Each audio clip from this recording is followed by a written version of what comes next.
Okay, everybody. Hello. It's Sunday evening. I'd like to thank all of our listeners here for joining us.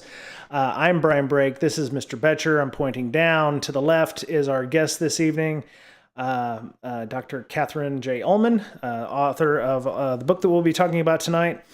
And yeah, I just wanted to say hey to everybody. How's everyone doing tonight? Good. Excellent. Awesome.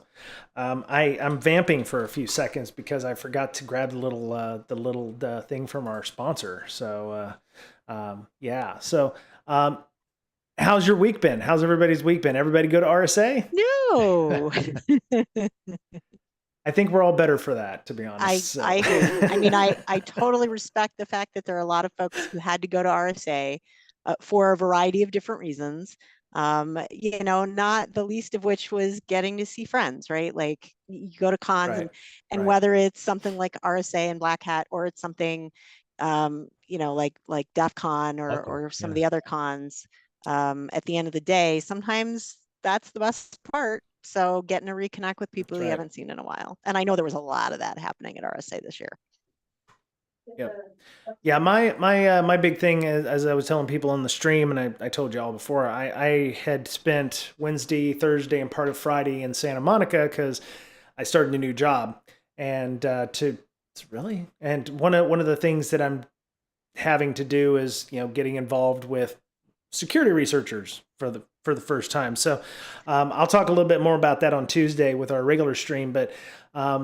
Vulnerability disclosure is an interesting thing, and I'm pleasantly surprised and aghast at everything that happened there. So it's interesting. Have either of you had to deal with somebody saying, "Hey, I found this bug," and the process behind that? Not in a legitimate way. We certainly get periodically we get notes from people, uh, Right. sometimes quasi anonymous notes saying, "Oh, your website has an issue Uh, that isn't really an issue."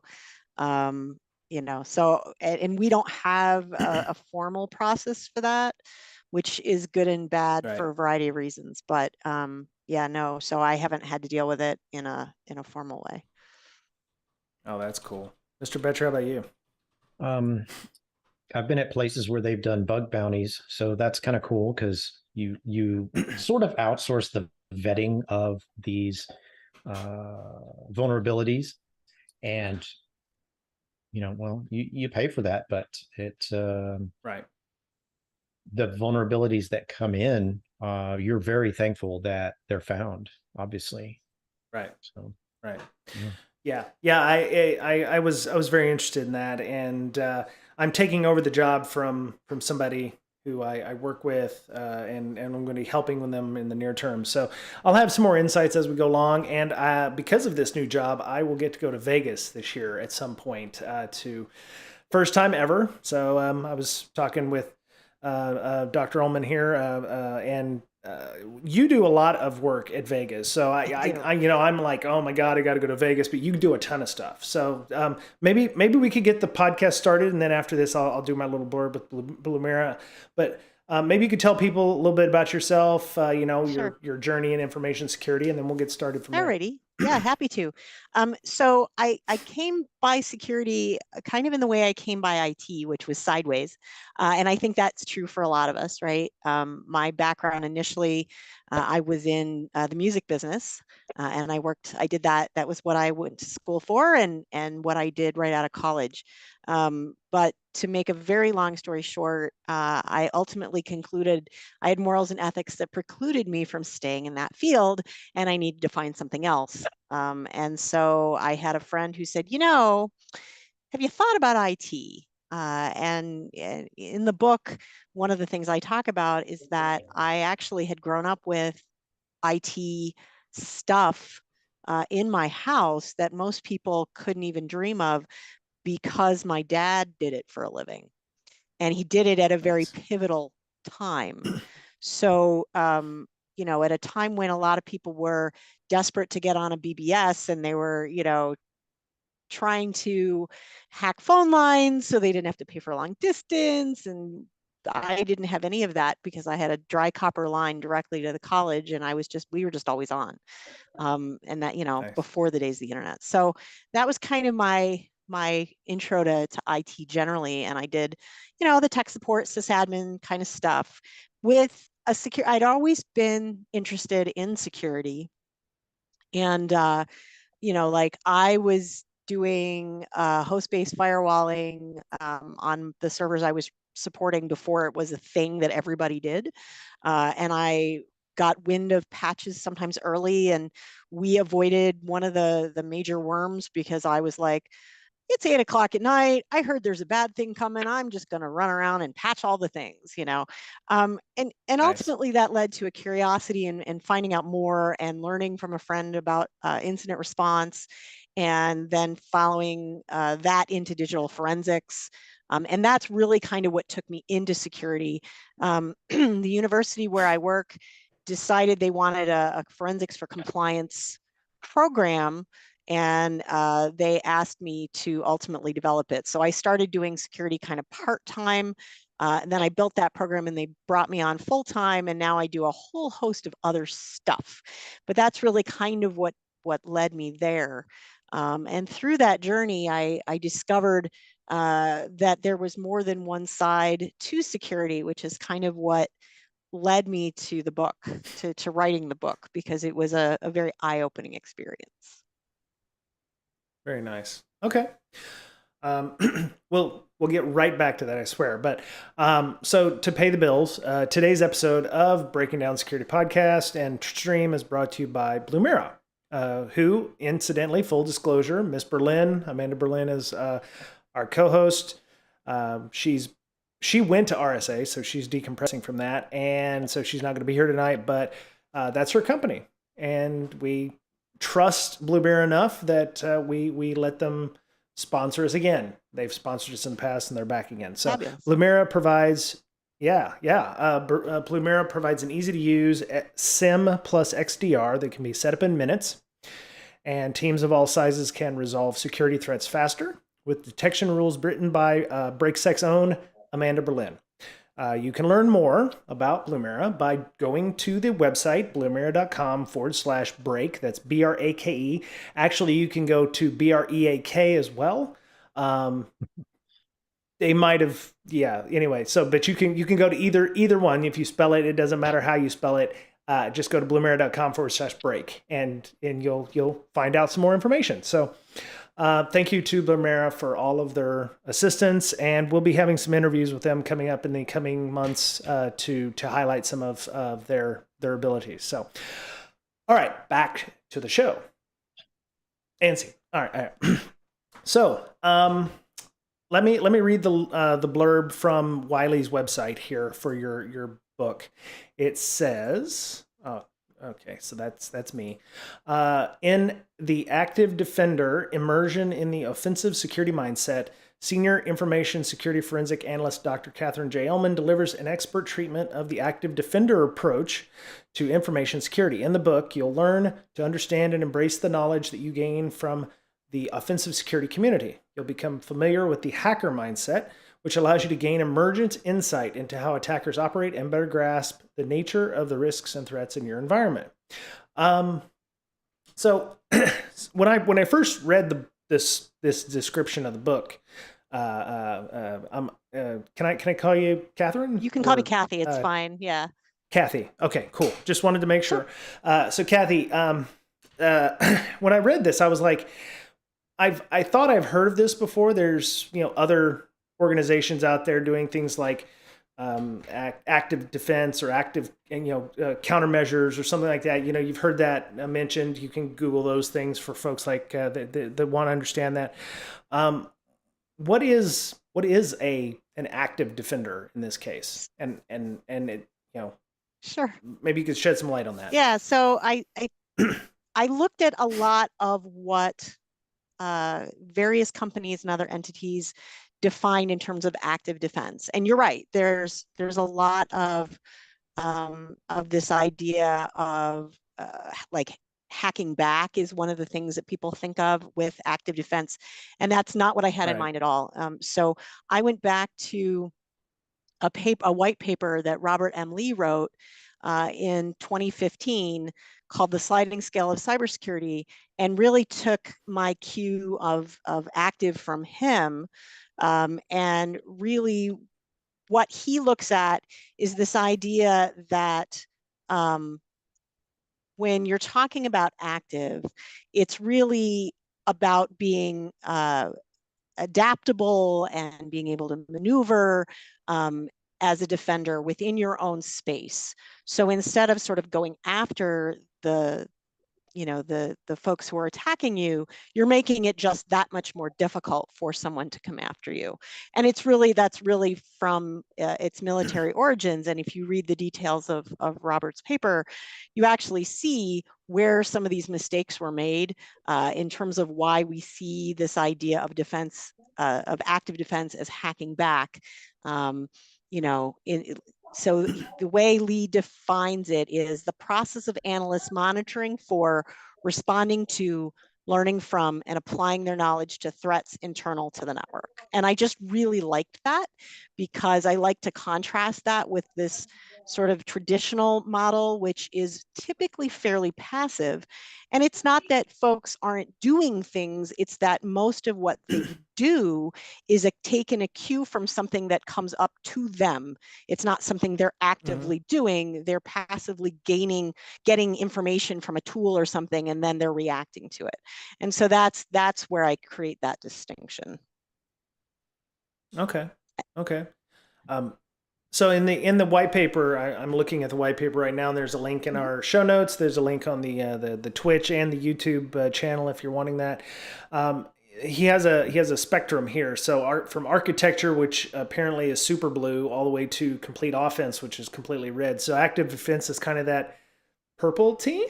Well, it's not it's not really purple team, and I don't take the full spectrum from what he's writing about. The idea is that you are informed by what the offensive security professional is doing. And I really, on the whole, I try to stay away from the red, blue, and a lot of the nomenclature that's very common, because in this industry, we tend to use these words to mean 27 different things. And I don't want to talk about those things because those things are not important. What's important are the goals we're trying to accomplish. So I do talk about purple teaming because that's sort of the unique space, but I really try to avoid, because red teaming versus pen testing versus vulnerability scanning, everybody seems to have different ideas of what those things are. And I do talk about the goals that are involved in those things, but I try to avoid that overused, complicated terminology, because these books are geared toward people who've, maybe never seen those words before, or they've seen them, but they have no idea what they mean, right? They're like, oh yeah, I've, or someone tells you, oh, I need a pen test. And you're like, okay, someone told me I need a pen test. They don't know what that means. They just heard the words. Right. So, yeah. So, okay. So active defense, can you give me a better sense of what exactly it is? Is it more like you see an attack happening and you're adjusting on the fly? Or is it more that OODA loop, right? Observe, orient, detect, act, where you... It's really neither. So it's being well informed first about how offensive practitioners do what they do, such that, I mean, there's a piece of that OODA loop in the sense that you are more likely to recognize what is happening if you know how an offensive security professional does what they do, right? If you've heard the buzzwords surrounding attacks, but you've never done them and you don't have any sense of how they work. And that's not to say that you have to suddenly, you don't have to become an offensive security practitioner. You just have to immerse yourself in that space so that you start to get a feel for, this is how these things function. This is how an attack is put together. If they come at me from this direction and it doesn't work, then maybe they're going to come at it from this direction. One of the really big assumptions that I see as a defender, and then I certainly had myself, was This idea that, if we kill it in the right part of the kill chain, we're done. All done. Right. But anybody in Right. the offensive security space will laugh at you and tell you, yeah, okay, that was done. But let me tell you what's going on over here that you weren't even looking at while I was busy doing this other thing.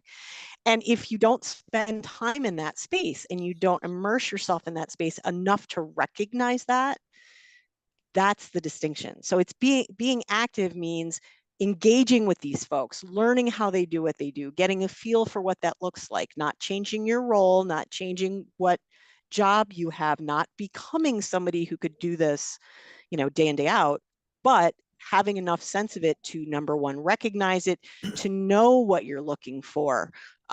So when you see the word Mimi cats, and this is a great example, in my opinion, you see the word Mimi cats, that's not good. You probably don't want that on your network intentionally, Right. unless it's an Right. offensive security professional maybe doing something. But that's just it, right? There's so much as a defender that it's a whole other side of security that I did not know existed. And I just felt that the rest of the defenders out there needed to know. That's cool. Okay.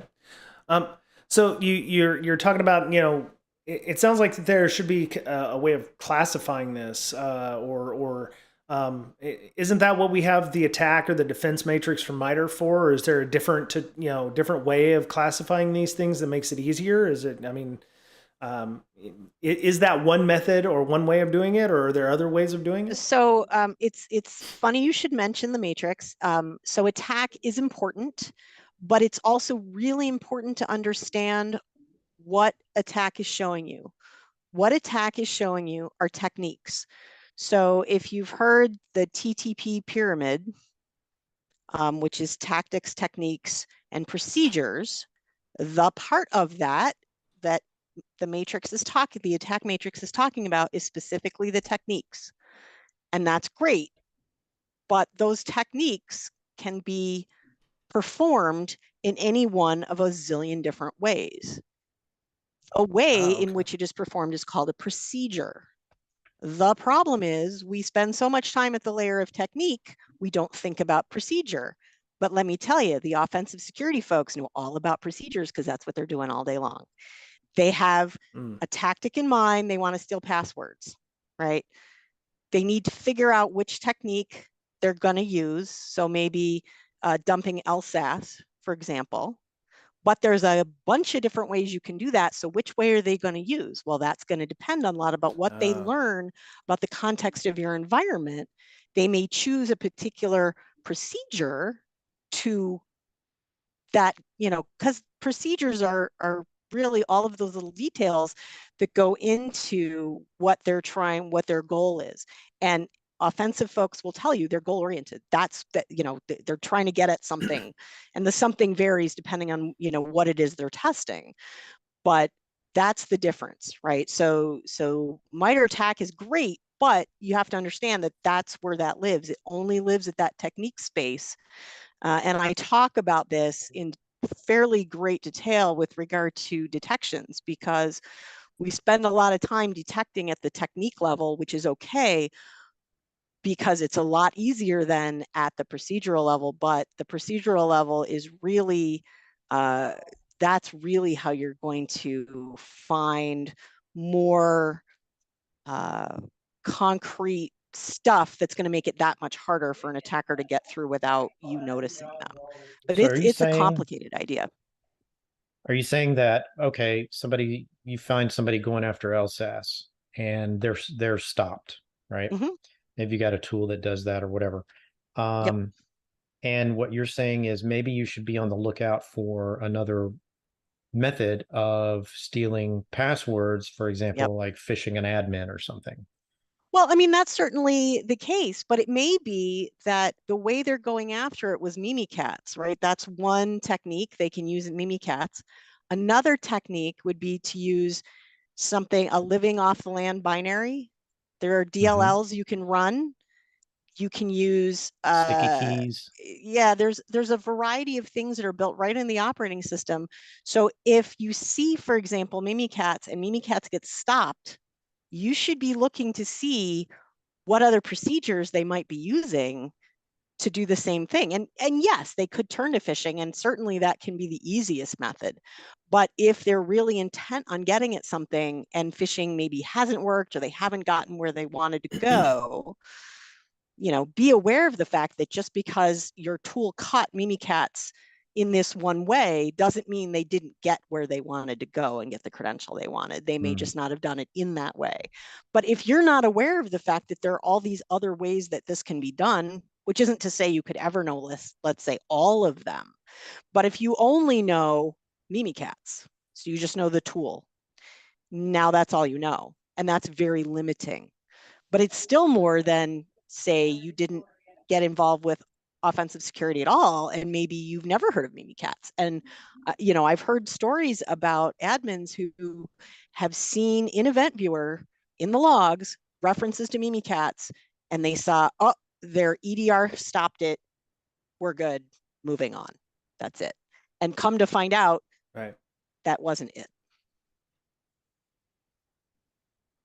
So the playbook this is how playbooks are built, because same threat actors tend to use the same tactics over and over and over again instead of coming from different places. So that's okay. That's quite interesting. Okay. It's a very different way of looking at all of this. It's turning a lot of ideas on their heads. So right.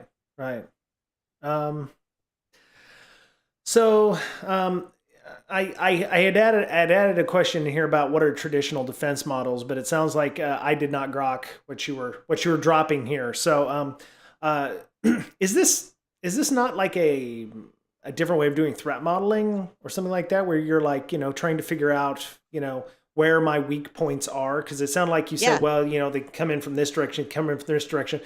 That's threat modeling, right? We're just doing some advanced threat modeling. So I do talk about threat modeling, but again, turn this idea on its head. So threat modeling, first of all, tends to happen in one of two ways. It's either very the sort of traditional way we think of it with regard to development, right, and building processes, or in this very general way of we threat model and we cross the street every day, right? You look both ways, you consider, the elements and all these kinds of things. What we don't think about is, okay, so I'm gonna threat model when I build out my environment and think about, ways that maybe somebody could get in, and so I'm gonna try to block those. But what if I turned it on its head and I said, let's think about threat modeling as an offensive security professional. If I'm somebody who's an OffSec pro and I wanted to get in, what would I do? Which is a very different question from, here's the hole I want to block, right? Because as the OffSec pro, if the answer is, I want to get from A to B, what are all the ways I could get from A to B? Not, I want to block a hole. I want to block a hole.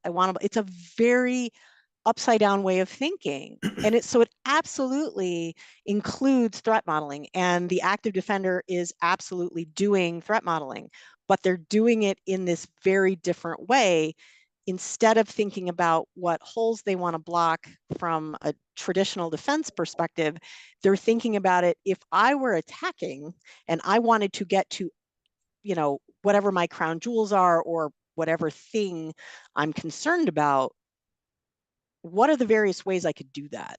And now extrapolate from there. What stuff now do I need to put in place because I'm concerned about all of those different ways? And it may be that, you have to make a plan, and you have to say, well, okay, I can only afford to do this piece right now, so what's the most critical piece? But it is threat modeling. It's just very different, but that's absolutely an activity they would do. Okay.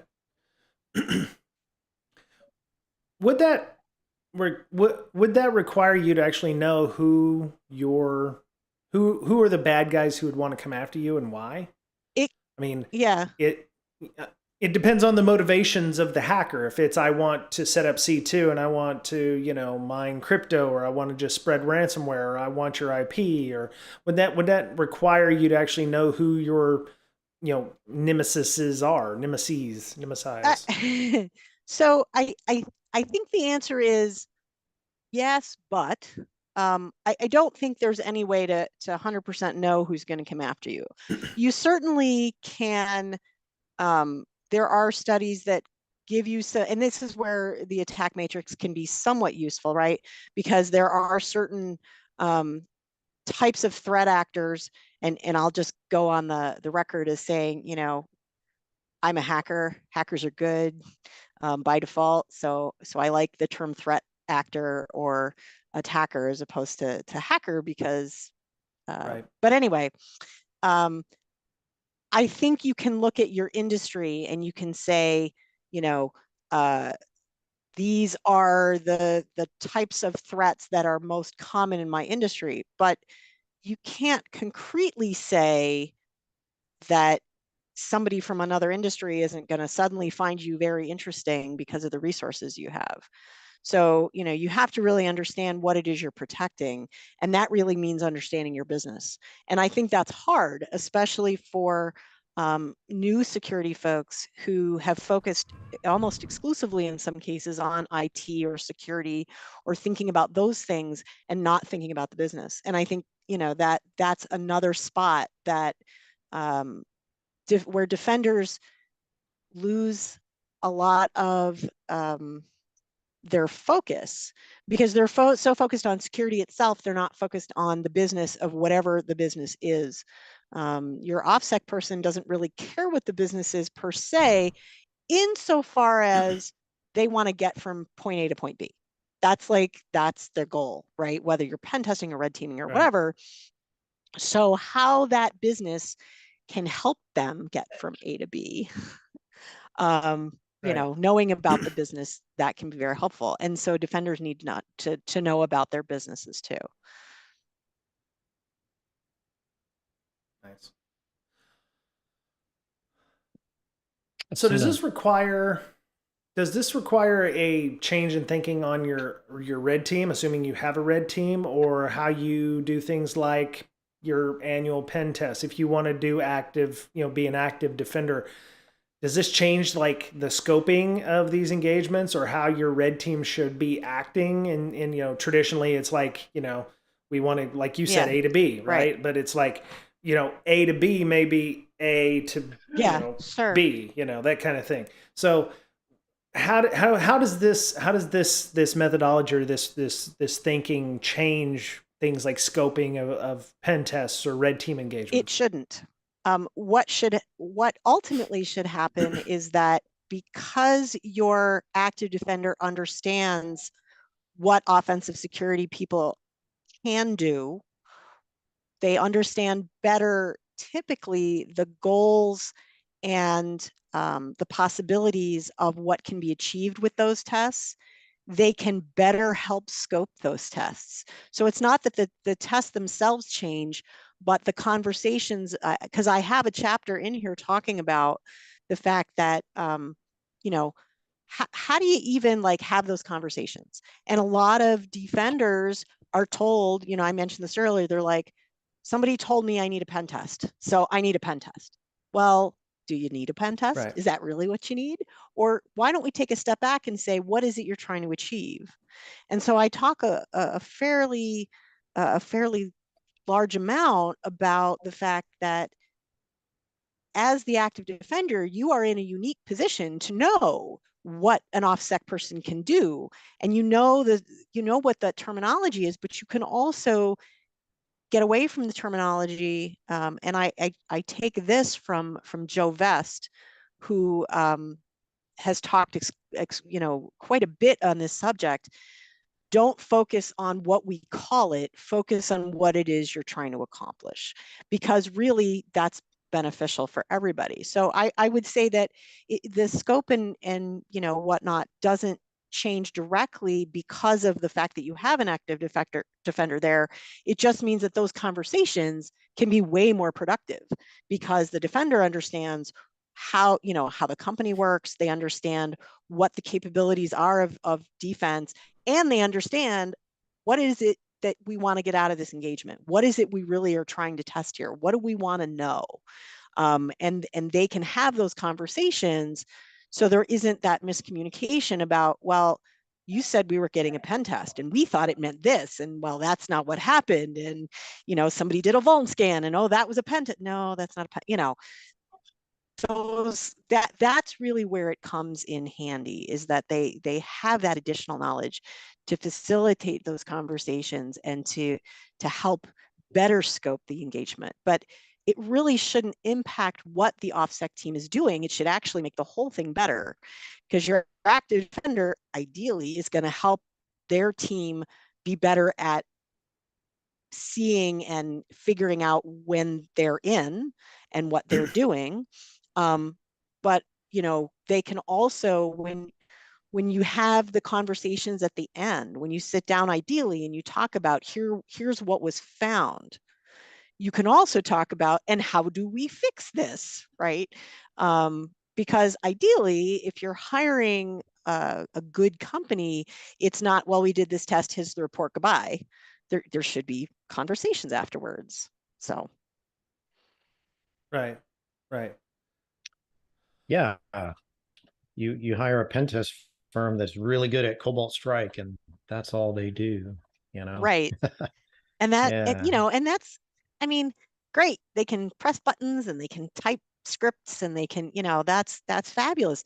But, you know, what value are you getting from that? And so that's, the active defender can absolutely be just invaluable in those early conversations about, you know, yeah, what is your team, what does this mean? Like when you say you're going to test, what is it you're actually doing?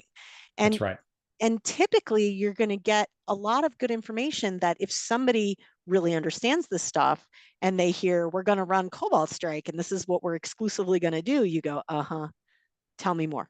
What does that mean? Right. Yeah, or they won't tell you that, but by digging, by asking the right questions, you can suss it out Yes, of them. So exactly. you're just going to run Cobalt Strike, right? Yeah. Yep. Yep. Exactly. So there's a couple things here that I'm trying to unpack. So you've got your rank and file defense people, blue team, you know, SOC Yep. analyst, somebody who stares at FIM all day, file integrity management all day, and now we have super blue team, which is these active defenders that are supposed to, they're I don't know how you take, you know, your 9 to 5 blue teamer who's just trying to stay above water and not drown in, you know, O days and, you know, oh, we need to patch these things and oh, here's help desk shit and all that. Where do we carve out the active defender time in our 9 to 5 workday? So, I mean, that's certainly a challenge, but here's what I'll say. The idea behind the active defender and immersion into the offensive security space is harkens back to the original concept of hacker, which has to do with curiosity and you know, understanding how things really work, not necessarily how they intend to work. Mm-hmm. I think you're always going to have defenders who they come in, they do 9 to 5, and that's that, and they never uh, take advantage of opportunities to do any kind of additional training beyond that. But ideally, there are people who want to take that step. I mean, I essentially work a 9 to 5 job myself, but I find time throughout the day to, you know, periodically read articles, to ask questions, to go digging into something interesting that I've seen. And I do some stuff on my own time because, you know, I want to and I'm interested. You know, even the folks who are traditional SOC analysts really should be getting some kind of training. And if they're given the opportunity to go to training, one of the things they can do is go to a security B-sides. Guess who they're going to meet at a security B-sides if they're so inclined? Some offensive security people. I'm for those of you on the podcast, I'm pointing left to Kathy. So Yes, you'll in yeah. some cases you'll meet me. I do run B-sides Rochester, so which was my very first B-sides, and that's really kind of come full circle. One of the things that I find about the offensive security community, as opposed to kind of the traditional infosec space, is that the hacker community is excited about what they know, and they're excited about teaching what they know, and they want to give information away for free. That is a hacker thing, right? So if you walk up to somebody at these conferences typically and you say, huh, that's interesting, tell me more, they'll talk your ear off if you let them, right? In a lot of industry conferences, you'll go up to somebody and you ask them a question and they'll give you the 10-minute answer, and that's it, because they're busy and they have other things to do. What I have found is that, this community is amazing, absolutely amazing. And they'll teach you anything you want to learn. So it does take some initiative, but I think that even within a 9-to-5 job, there are some opportunities to learn from these folks and start to get a feel for, what's kind of beyond what they've been shown.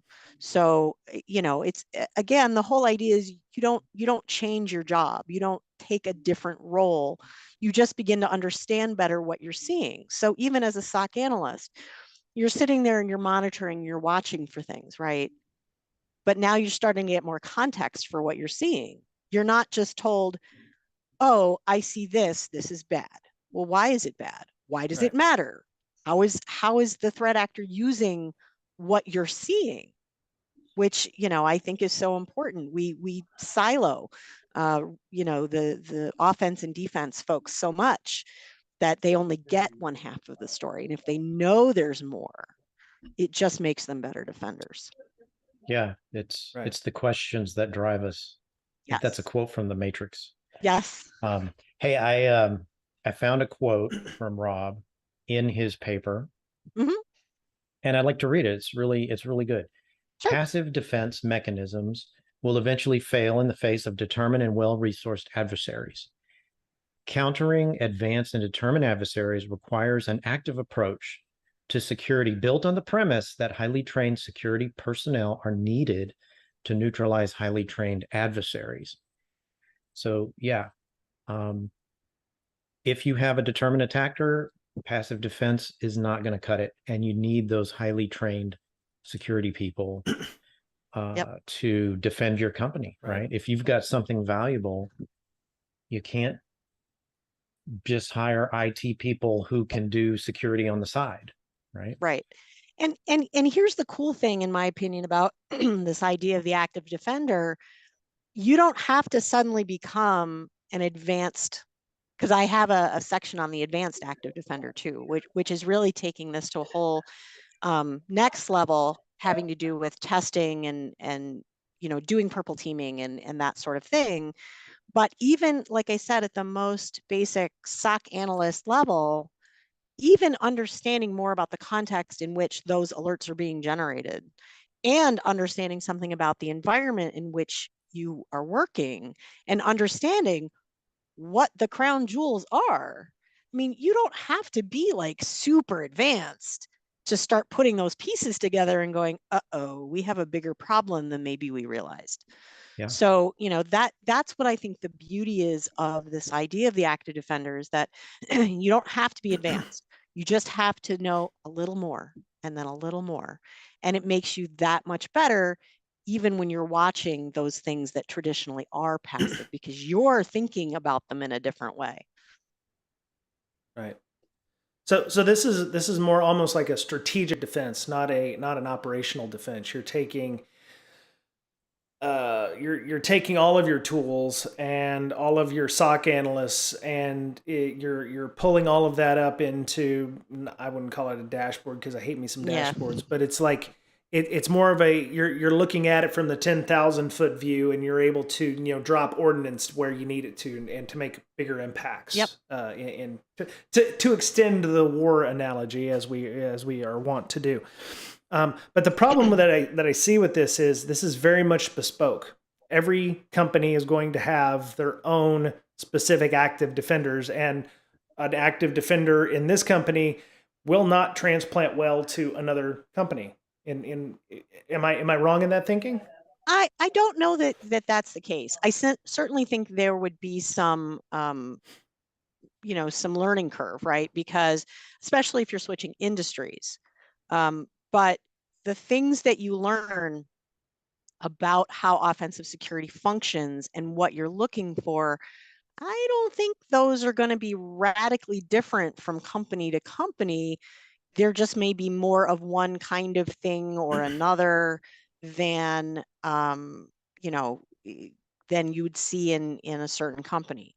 I think every company on the planet deals with phishing. I think every company on the planet deals with attacks that involve password stealing.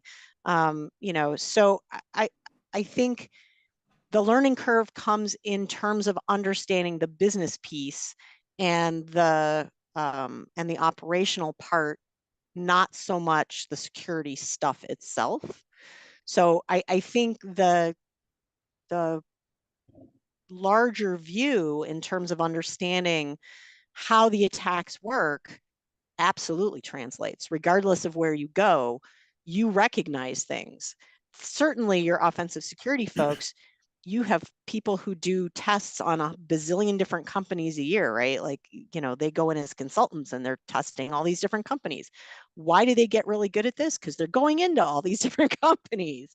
Right. So understanding the ideas that they're bringing to the table means that any company you're working for, that can be valuable because they're all the same things. Attackers are, Right. they're doing stuff in slightly different ways, certainly with different procedures as we talked about, but their end goals are all similar. And that's really the key, I think.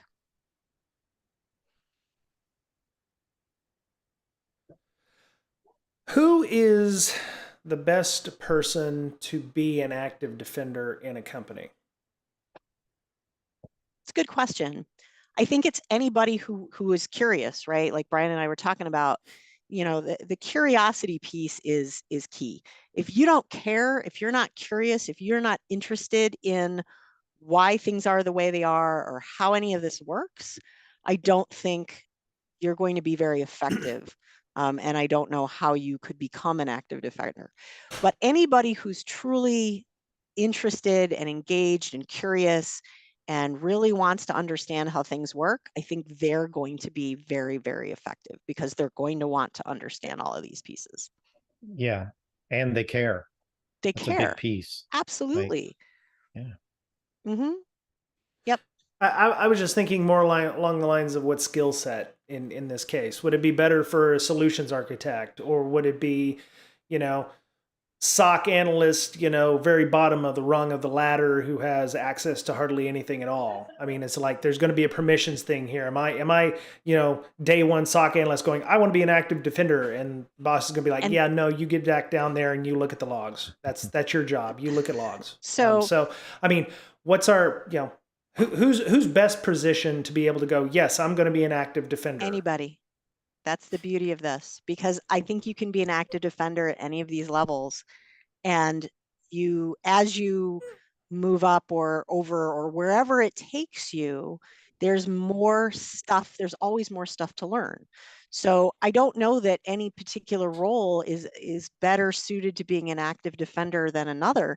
I think you're going to, your part of the story is just as important regardless of where you are, and you can work to understand again the context and that bigger picture regardless of whether you're SOC analyst or somebody much higher and with a lot more responsibility.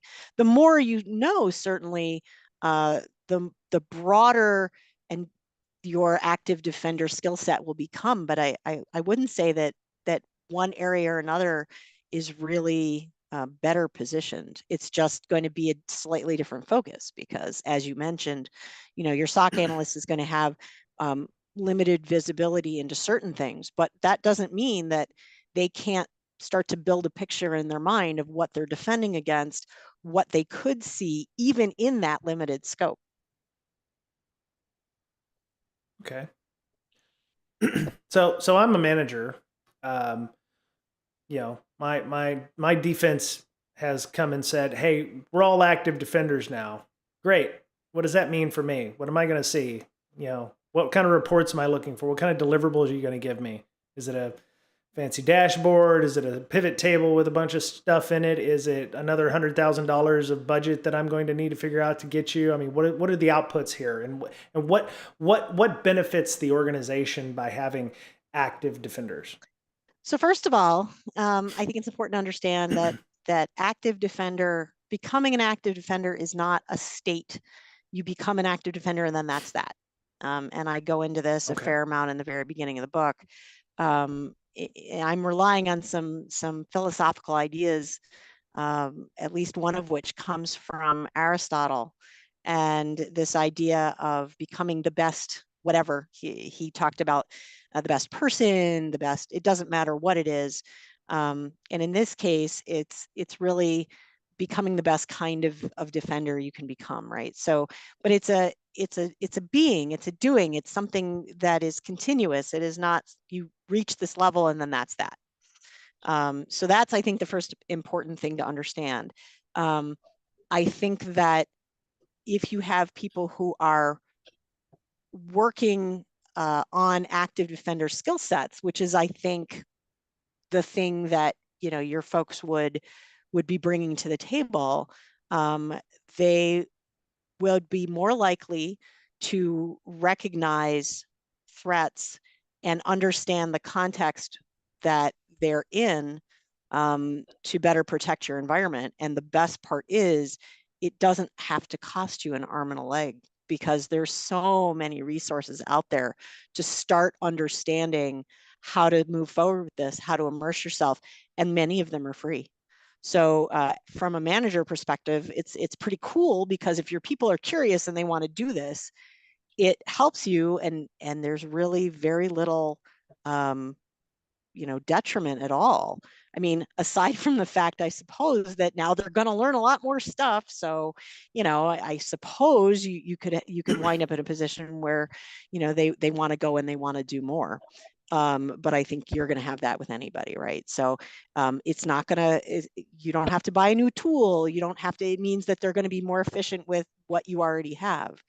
And they're going to recognize more things that are problematic, whether it's in a SOC analyst role and the stuff that they're seeing flow through the logs, or they're at the table, maybe having a conversation about hardware. So in the last chapter, I talk about coming threats, right? Like what's coming across.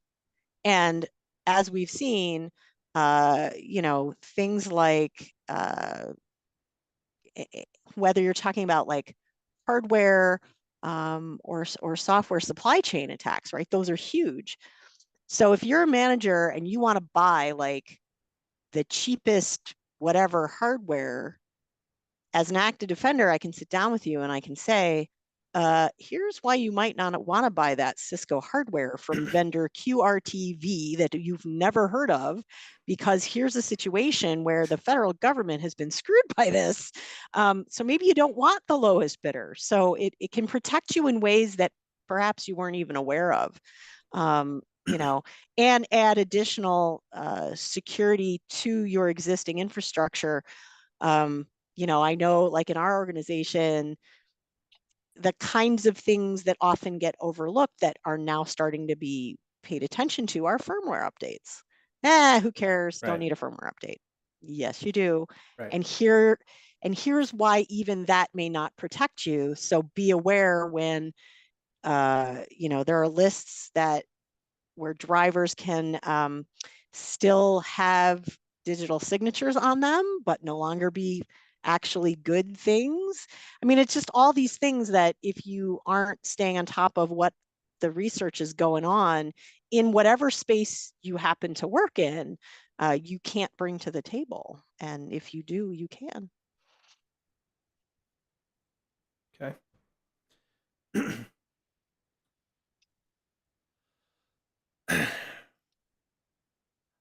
So you mentioned several resources that are free. Yep.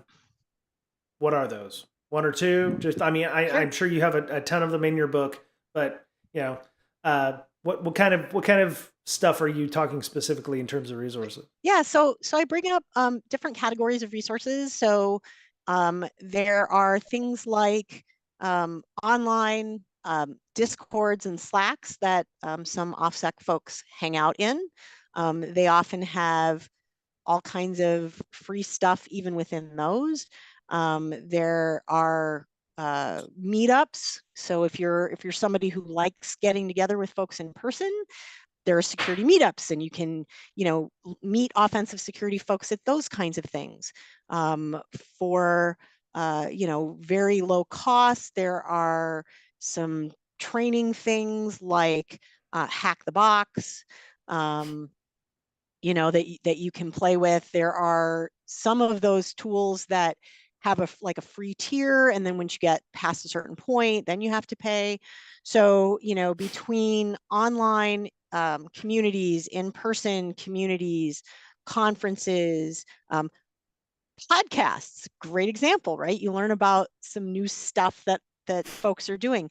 But the whole idea is just immersing yourself in the OffSec space just to learn a little more about what they do and how they function. Another free resource, and and I get sort of the contentious nature of this, but Twitter, right? Online social media platforms. There's lots of opportunity to follow folks. Whether you are still comfortable with Twitter or you've moved to something else like Blue Sky or Mastodon, that's where a lot of this community is, and you can freely read about the latest kinds of things they're working on, and what they're talking about and what they're finding and what research they're experiencing, and all of that doesn't cost a penny, just a few minutes of your time Right. to read. That's cool. Yeah, my issue with some of the social media is infosec becomes such an echo chamber and a turnoff to a lot of folks. Sure. We tend to follow people because they already have a lot of followers, which I've mentioned more than once here on Mastodon. I tend to not follow anybody on Mastodon. I follow hashtags because they follow across federations. Sure. I'm not on infosec.exchange or whatever. If you don't use hashtags, I don't see you. Right. That's good or ill. But it's like somebody who's new. So it sounds like that this is for people who are new in the industry. So you don't know who to follow. And when I started doing it, I just, followed, Paul.com Security Weekly's folks, and then just followed whoever they followed, and then followed whoever they followed. And then after a while, you realize, well, you want to see cat photos or you want to see infosec stuff. So it's like, well, if you're only posting on social media about cat photos and you're not interested in cat photos, you want to follow those people. But that has to be curated constantly because, maybe you don't feel the way that most of infosec does about certain topics, and if those people come back and only talk about certain social constructs or things that you don't agree with, you may get turned off to that part of infosec. But Sure. It does take time and effort to do. I mean, does. I have a meetup. I organized a meetup. I have a Slack. I have a Discord that I run for BreakSec. I'm on way more Discords now than I ever have been, and not all of them are security related. I don't have Blue Sky yet. And I'm kind of on Mastodon. I'm still feeling my way through that. I actually find that the hashtags are a better way than just following people. But it does take time and effort that, this is easily going to become an 80-hour a week job, in addition to your 40 if you're really interested in this. And my worry is that it's going to take you a long time to actually get ramped up on things. I don't know about you, but when I go to a conference, you know, it was DerbyCon for the most part, but after about 2 days, it was like, I don't want to talk to anyone else. And not everybody is, you know, it's not, and when they're not staring at shoes or talking to ferns, they're completely shit-faced drunk, and you're not seeing any of the talks. A lot of it is, hey, I just go for LobbyCon. I don't bother seeing the talks, which I don't see a lot of benefit in that. In some cases, sometimes, you know, there may be some good talks, but do you really get a lot out of LobbyCon other than just, you know, So I will tell meeting you, people? meeting people at LobbyCon can be extraordinarily valuable if you choose it to be. So the trick is that you start to get to know people, and you talk to them. Like, it's very easy to fall into LobbyCon and talk about politics or talk about, you know, the topic of the day in traditional news. But if you go into that situation with the idea that you want to learn more about the offensive security space and the cool things people are researching, you walk in and you find out, you know, you figure out, all right, who the OffSec people are who are there, which if you just keep your eyes and ears open, you start to figure that out. Some of it you can figure out just by who's speaking, right? Because some of those people are probably OffSec. So go see kind of who they are and who they're hanging out with. And you can literally stand next to them. And in some cases, they'll start talking about a cool thing they were doing. And if not, and you have the opportunity, you can go up to them and say, you know, hey, so I know you do this thing for a living, like tell me more about it. And they will talk your ear off typically. So you can make LobbyCon extraordinarily valuable if you choose to. You're right, it takes some extra work. You do have to be willing to stick your neck out a little bit, which is why I mentioned the online platforms, because sometimes folks who Right. are, you know, very introverted, they're more comfortable in that space asking those kinds of questions. But, you know, I think what I worry about with conferences is less about LobbyCon, because I've learned a tremendous amount from LobbyCon, is if you only go to talks that are specific to what you do. So I'm a blue teamer, I'm going to blue team talks. There's nothing wrong with that. Right. But go to one red team talk or one pen test talk or one talk that's completely out of that, and scratch your head a little bit and then start asking questions. That's how you begin to immerse yourself in this space. So, you know, I think it's doable. I think if you think you're going to go from 0 to 60, you know, really fast, you're right. You're going to get overwhelmed and it's going to be too much. But I think what's nice about Right. this is you don't have to. Find something that you're curious about and just tug on that thread just a little bit and just see where it leads you. And it doesn't have to lead you quickly. I mean, I'm trying to think how long I've been really sort of in this space. And it's been several years from the time I sort of discovered it to where I am now. But I think, like anything in IT or security, there's no easy place to jump in, right?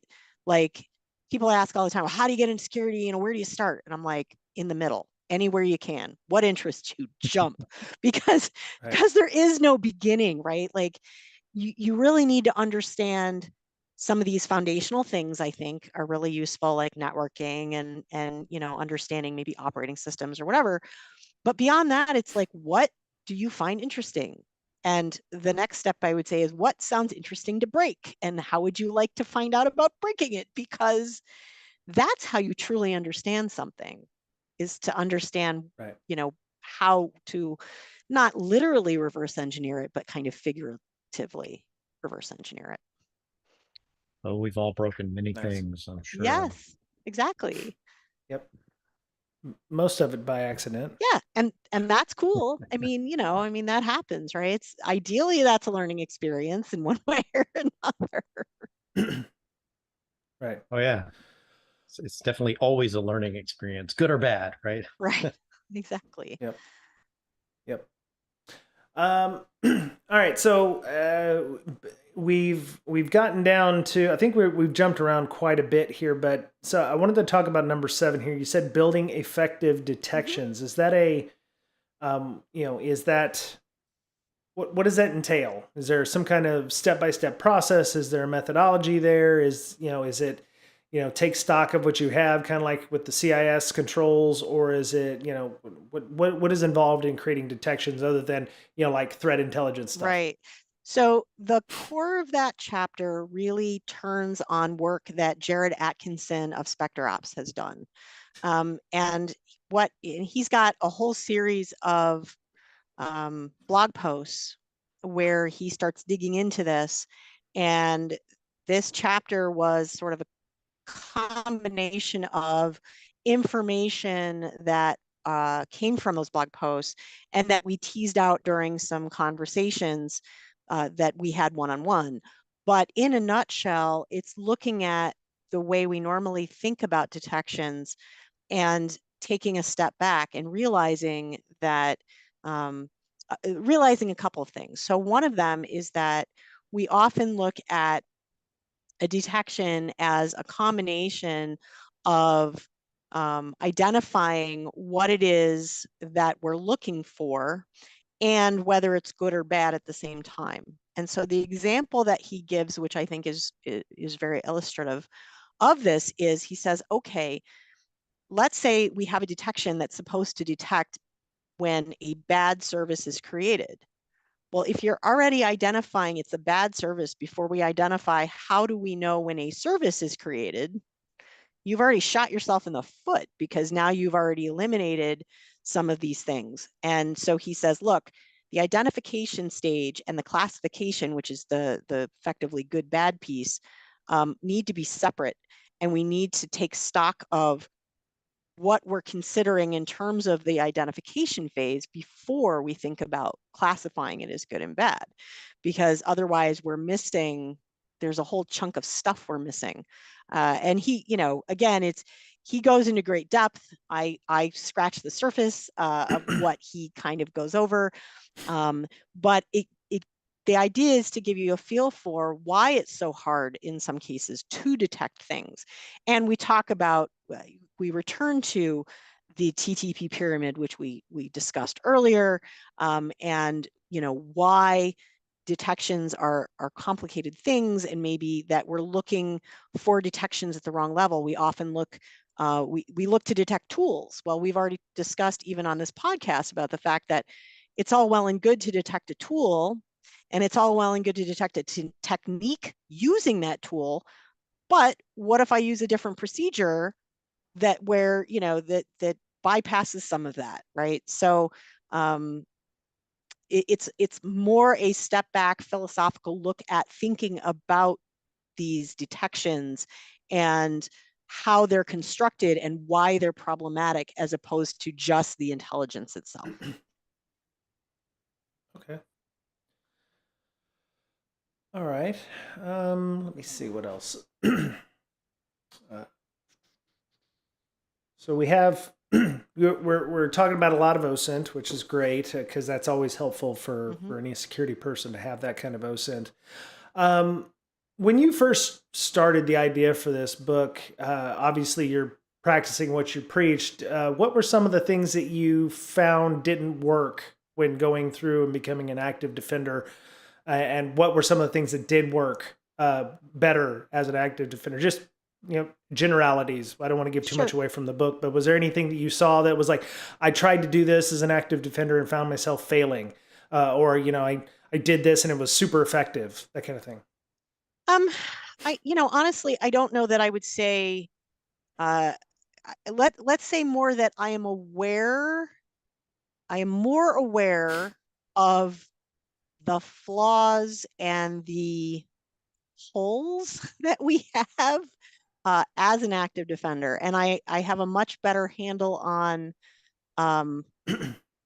sort of the security problems that our organization has, which isn't to say that we're, radically different from anywhere else. But it guides the conversations that I have with management because I can explain to them, look, putting a rule in our sim is not going to solve this problem, right? I can talk about it in some different ways. So I don't know that that there's anything that has worked super well or not particularly well. It's more that it's given me more options in terms of having those conversations. And when somebody comes to me, I mean, this is a huge part of my job, because I work at a major university. A lot of what I do is almost in a consulting role. So we're asked, we want to do X. What are the risks with X? Well, I can speak to those risks in a way that if I just knew how to read logs and, um, you know, uh, look at alerts, I don't know how well I could speak to those things. But because I understand how OffSec folks do what they do, when I'm asked certain questions, I can say, yeah, that won't make any difference. Yeah, that you don't, that's silly. Don't even bother, right? Like, given two choices between should we do X or Y, I can say, well, X is definitely more bang for our buck than Y, because I understand these things. So yeah, I don't know if that really answers your question, but because it's less about very specific, concrete, I did this, and more about as you had pointed out earlier, about kind of this bigger picture and having a much better, broader understanding of where the things that I'm involved in, rather than and our organization, as opposed to, like I said, the individual things. I think it comes Right. down to the key would be knowing your environment That's very very well. important. Mm-hmm. And that way you're ready for things when you see something odd, Mm-hmm. you can better adapt because the network, the Right. people, right? The Right. tools, Yep. you know um, the access points, the architecture, Yep. all those things because you've taken the time, you have the skills, and you care about defending that environment. That's active defense, Yep. right? Yeah, absolutely. Yep. And and that's why it doesn't matter like which little piece of it or large piece of it you're Yeah. responsible for, because whatever piece of it you're responsible for, if you understand your piece as well as you can and its context, how it fits in that broader context, that's huge.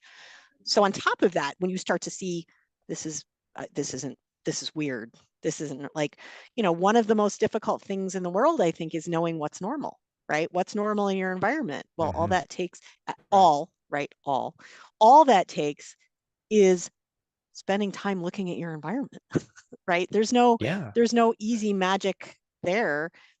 So, you know, recognizing, I've never seen Mimi cats before. That's weird. What's that? That alone can be extraordinarily valuable. Or an alert that shows, you know, Joe from accounting is suddenly logging into a computer science machine. That's unusual. Like, why would that be happening? And so you have to sit there and think, like, in what world would that make sense? And you can start to have conversations if you need to at that point. But yeah, it's a lot about context and knowing your business and knowing all those pieces at whatever level you're responsible for them. Yeah. Or, So hey, there's this web server out there. Bob, did you know about this? Things like that, where you start to get Yeah, curious and you're like, okay, let me try to find all our egress points. What is this DNS that we own, right? I never heard of this before. And then you yeah, start checking it out. You poke the bear, so to speak, yeah, and get to the absolutely. bottom of things. Cloud environments. There's this app, and this person's an owner of this app. And should this person be an owner of an app? Do we let these people be owners of it? Like, that's not what I would expect. Start asking those questions. And and realistically asking the questions about anything you see, whether it turns out that it's, yep, that's perfectly normal for us, or wow, that's really weird and I'm tugging on that thread. That's part of what makes you active, right? And and again, I just want to reiterate, it's not that you become an active defender and then you're done, because that's not how that works. It's always it's always something you're working at. It's always a doing and a being, and an active engagement. So you can never achieve it directly. You can't quote get there, right? It's just something that It's not you're some always like striving switch. toward. Right. It's not a switch. Exactly. Because otherwise, Right. um, it would be pointless. Like that would be boring. You'd get there and then what? Right. So instead, Right. it's something you're ever striving toward. And that is how you get better, because you ask questions and you're curious. So, how does this work in a large organization with multiple security teams siloed out the ass? They don't communicate with one another, and you're expected to do active defense, or are you doing active defense on your own little ball of the world? You do it for you as you. And as part of that, ideally, you start to get to know other people in those groups if possible, because that's part of the curious part, right? Like, um, let's say, you're a SOC analyst, but you see something weird. So whatever that chain is to follow that thread might send you to another team to say, hey, I see this. Tell me about this. Is this how it should be? Now you've just made a connection in that other team. And ideally, if multiple people in your organization are doing that, awesome. You there's I don't think it's realistic to expect every single person on every single team to to be working toward active defender thought processes. Like I just, that doesn't seem realistic any more than um, every single person in every single organization could be anything, right? Like that's not realistic. But I think the folks who are interested, they're truly interested in being good at what they do and truly interested in defending their organizations, the more you have of them, the better. Because traditional defense is it's not effective. We've seen that over and over and over again. So thinking about it in this other way gives you that step up. And the more folks you have in whatever piece of the organization you can have them in, the better. Nice. I will tell you, having worked in a large organization, Mr. Betcher knows that it's often very hard to get those silos busted, and there are teams that are completely heads down, and you stay in your own swim lane, and what are you coming over here talking to me about all that jibba jabba, and no, you can't use this tool because it's our tool. um, it can be cutthroat at times. Sure. So there is a bit of relationship management that needs to happen, and even potentially some escalation, I think, in that respect. It also feels like there needs to be a fair bit of analysis, like you're collecting bits of intelligence and you're having to connect dots. And I'm not convinced that, like, brand new security people can do that. I'm going to say that right And there. and they I may think it not. takes a few years to get those dots. I think it depends on the person. I really think it depends on the person, because if they start out and they're curious, the more they start to get, the more they'll want to know. Certainly, I don't necessarily expect somebody who's a brand new analyst um, to just suddenly be at a point where they're connecting all those dots. But I think if they never start trying to connect the dots and they don't start, trying to understand their space, they never will, right?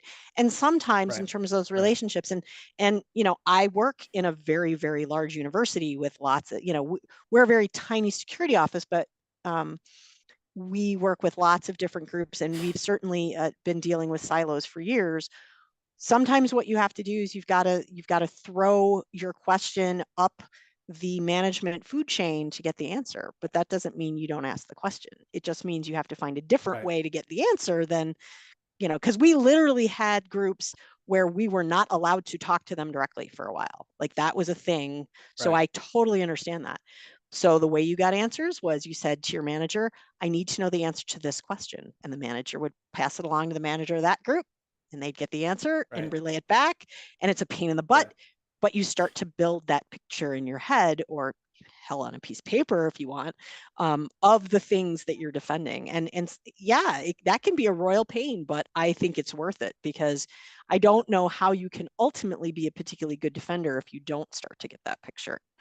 Maybe not right Right. away, but each little piece, as you start to build it, you get better. So I think it's important to not get overwhelmed right away and think you have to know all the things, which I do find a lot of folks who jump into security, they feel like overwhelmed, because they feel like they need to Yep. know everything, because there is no starting point. And again, I would say pull on a thread and follow it. And wherever it leads you, you're going to learn something. And that's all that matters. Very nice. I know we've talked a lot about your book. You mentioned the advanced tactic or advanced Active defender. active defender. Mhm. What separates a regular active defender from an advanced active defender? Is it the being able to piece those things together and find the big picture and seeing it across the organization, or is it the, hey, I'm the defender, this needs to be fixed? The one thing that I've started not doing at work is like, this is a best practice because I'm Brian Brake and I tell you that. um, and that's just something I've kind of learned the hard way. It's like, oh, this is best practice. Yeah, says who? Yeah. You know, if you don't have paper or a policy or a procedure or NIST or ISO or somebody behind it, it's not a best practice. And even then, it may not be applicable to you. Right. So, from an advanced active defender, what is that? Is that the person who can get those things done to fix and be more defensive, or is it is that manager? So What does that it's look like? really just taking the next step. So the first part is immersing yourself in that culture, and really starting to understand how those folks work, what they do, what they're capable of, how attacks function, all of those kinds of things. When you get to that next level, it's not that you know everything there is to know about those things. It's that you're comfortable enough to start doing things like testing your defenses. So, using tools where you can, try different attacks, atomic red team, for example, and just see what do your tools pick up. You know, um, it's things like maybe working, if you're a large organization and you have red teamers, right? Or you have pen testers, it's understanding how to work with those folks directly, because in some cases that's really helpful. It's being able to have those conversations like we mentioned before about um, you know we've been told we need a pen test, or we've been told we need whatever, or compliance dictates we do X.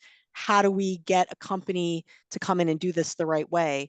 It's being comfortable enough to have those conversations and know what that all entails, and understand how you can benefit your organization in a different way. So that's really when what we're talking about with the advanced active defender. It's really engaging more in those kinds of things.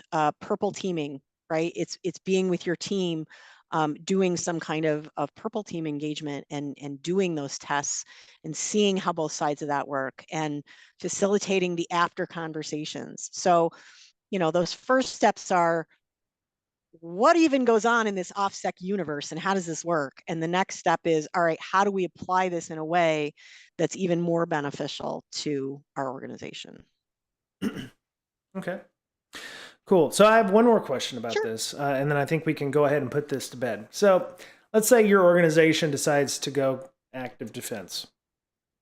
Once we read the book, we'll have a better idea of what that is Sure. overall, and once you've listened to this podcast, you'll get an understanding. What does hiring look like for somebody like that? What's the skill set that I want you to come in with the best possible opportunity to be able to be an active defender. What are the skills I'm looking for in you to make sure that we're set up for success and you're set up for success? Well, I think a lot of this goes back to, again, to curiosity, and being willing to dig, and persistence, and all the things that you would look for even in a traditional defender, right? You don't want somebody who sees an alert and like takes a nap. Like, you want somebody who wants to jump on that and do something, right? But you want somebody who really wants to understand how things work. They're willing to take the time.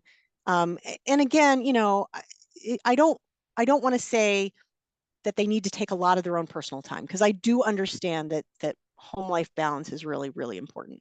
But they do need to take time in some capacity. And ideally, if an organization wants to see active defense, they're gonna make time for people to learn things, right? So whether it's outside the office or inside the office or whatever, it's going to be those kinds of skill sets. So tenacity, curiosity, a lot of the same things that really go into offensive security in some cases, right? So it has less to do with hardcore technical skills, because I think those you can learn, and these other things, they are learnable, but it's more about being with the folks who are doing it, and being curious enough about it to ask and have them show you and tinker and play. So yeah, I would say, curiosity, tenacity, those are absolutely key. Um, Ideally you want somebody who will not go so far down a rabbit hole. Like, I'm not sure, I don't know what you'd call that, but you want somebody who will go down a rabbit hole to understand something, but kind of knows where to stop when they need to. I don't know if, like I said, I'm not sure what you'd call that, but yeah, a lot of the same skills that you'd look for anybody. Okay. I'm sure the Germans have a word for that, Probably. going partially down a rabbit hole, but not actually going all the way down, and knowing when to stop. There's got to be a German word for that. So Probably. if you're from Germany, please let us know what that word is. Appreciate that. Thank you. Uh, Dr. Catherine J. Ullman, thank you so much for coming and hanging out with us. If people wanted to find out more about this or discuss with you more, how would they find you on the internet? I know you're on Mastodon and on Twitter, Yep. but I'll let you give those handles out. Yeah. So it's Investigator Ch, because it's one letter, it's technically Investigator Chick, so Investigator CHIC. But that's letter too long for Twitter. So technically there's no last C. Okay. I'm also on LinkedIn with my name. And if nothing else, I'm involved. Like I said, I'm B-Sides Rochester. So you can go to the B-Sides Rochester page. That's one way to grab my email address.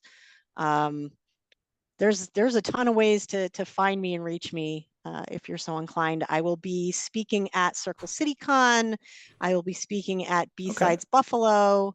Those Nice. are the engagements I know of coming up, but I'm hoping there'll be some others. Very cool. Yeah. Yeah, and of course she'll be at Be at DEF CON. doing the Wall of Sheep in Vegas. I So yeah, also yeah. I volunteer with the info booth at B-Sides Vegas. So I'm very easy to find in Vegas, because I'm either at the B-Sides info booth or I'm at the Wall of Sheep Packet Hacking Village info booth. So I'm kind of the Okay. first face you see when you come up to the info booth, and I'm usually there. And if I'm not there, just ask for Investigator Chick, and chances are somebody will say, "Oh, give me a second, she'll be right back," or because it usually just Right means on. I ran to the restroom or something. Right. Very cool. Okay. Very nice. Yeah. Thank you so much for coming on. I'm looking forward to your book. I will actually buy the book. Mhm. I know when we had initially started talking about this, I said I don't read books anymore. I do audiobooks. I know that that's hard to do for a lot of companies because it's an entirely different product line and stuff. But this will be one of the first books I buy for my brand new office in San Diego when I get down there, and make sure that we have that. Just to understand better nuance of that, because I'm interested in seeing how this will be implemented in organizations. So I'm looking forward to understanding that. So well, thank you so much for having me on. This has been a blast. This is the first time I've really gotten to talk about the details of the book publicly, because really until I got to this point, I wasn't comfortable talking about it because I hadn't fleshed out all the details yet. So okay. I'm very much appreciative. Nice. Yeah. According to Wiley, it's coming out, I think Amazon said like 25th of July. Correct. Yes. Wiley has just July of 2023, Yep. but they, yeah. And so, Barnes & Noble too. 25 July. Yep. Oh yeah, Barnes & Noble, and you can already pre-order it. So, pre-orders are so important to authors, as Miss Berlin has told us. Pre-orders will give the book company an understanding of how good the book will sell when it actually goes live. So go and grab a pre-order if you can. So check that out. Well, cool. Thank you thank you for joining us. And Mr. Betcher, thank you. So Mr. Betcher, how would people find you if they wanted to talk more about defense and incident response and things? Yeah, log-md.com. That's the website. Very nice. Okay. Miss Berlin, of course, isn't here this week, but we definitely miss her, and we'll get an RSA report in the coming weeks. You can find her at InfoSystir, INFOSYSTIR on Twitter. I believe she's the same at infosec.exchange, InfoSystir at infosec.exchange on Mastodon. Hackers Health is her nonprofit designed to gain, show exposure and to, highlight mental health issues in the information security community. So you can go to Hackers Health on Twitter and get more information about that. They're also doing workshops and villages and things, which I'm not sure if she's going to be in Vegas doing that, but she's definitely open to doing those kinds of events if you're interested and you have a conference like a B-Sides or a local event. So you can find me on Twitter at Brian Brake, BRYANBRAKE. I'm on Mastodon.social at Brian Brake as well. If you want to follow me, I will not follow you on Mastodon. Don't take that offense. Just use the right hashtags and I will follow you and I'll find you. So, and you can get our website at breakingsecurity.com, BRAKEING security.com, or you can go to twitch.tv/breaksec, which you're watching it right now on the VODs, or you're watching it here or on our YouTube channel or on LinkedIn. We were triple casting this tonight for everybody. And so that was it for Breaking Down Security this week. Have a great week. Be kind to one another. Take care of yourselves, because as we're fond of saying here, you're the only you have. And we'll talk to you soon. Bye-bye. Bye, everybody. Bye.